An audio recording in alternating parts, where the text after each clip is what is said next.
our way to the number one song of the week here on AT40. The week's first debut comes in here at number 37, a band called 4 Non-Blondes. And they want to know what's up.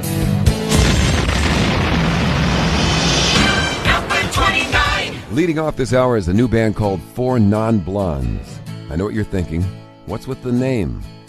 Well, we were thinking the same thing, and it was Christa Hillhouse from the group who told us a funny little story about that. She said, we were sitting on a park bench in a very yuppie North Beach area of San Francisco, and this family came walking by, a blonde mom, a blonde dad, and a 6-year-old blonde boy. There was a trash can next to us, and the little boy wanted to pick up a piece of pizza off the top of it. The mom said, no, it's probably dirty, what with the pigeons and the people. And then she stared right at us.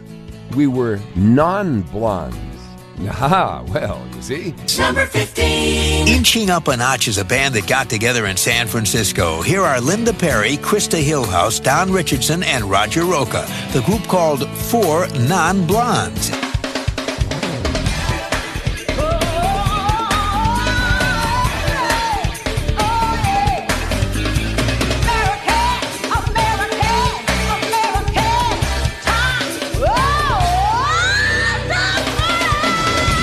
Continuing our weekly climb to the number one song in the USA, I'm Shadoe Stevens. 2 more hours of hits and more to go on AT40. And now, another true tale of another non-blonde.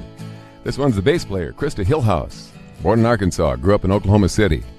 Dad was a musician, played the top 40 cover band Holiday Inn circuit. Christa's parents divorced when she was young. She lived with Mom but visited Dad a lot, liked to hang out with him on stage. There were always instruments around both houses. Christa learned a few of them. Flute, electric guitar, and drums. But by 16, Christa picked up the bass and turned into a wild rock and roll child. And she smiles when she says, I was what they call a hellion. Her senior year in high school, she dropped out to play, but most of the music around was country and not what she wanted. She said, I realized if I wanted to do something with my life in music, I'd have to leave. She moved to San Francisco, played in all kinds of bands, funk, R&B, Latin jazz, salsa, rock.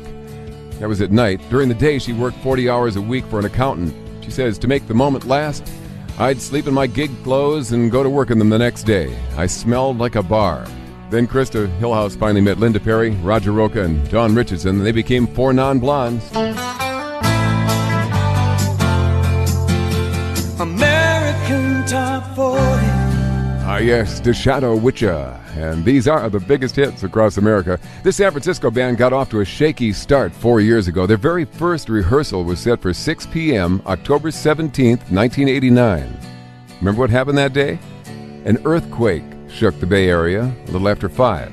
But guitarist, bass player Christa Hillhouse says, no one wanted to call and lame out. Only when we realized it was a disaster did we cancel.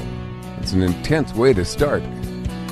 So you see, when they say rock and roll, they mean it. American Top 40. When Aerosmith dropped Megadeth as their opening act, it was a lucky break for this band. 4 Non-Blondes told us Aerosmith have been one of their biggest influences, and now they're spending this month and all of September on tour with Steve Tyler, Joe Perry and company. This week, look for them in Darien Lake, New York. Casey's Coast to Coast. 11 years ago this week, back in 1993, 4 Non-Blondes had one of the hottest hits. It's a band led by Linda Perry, who has spent recent years producing and writing hit songs for Pink and Christina Aguilera.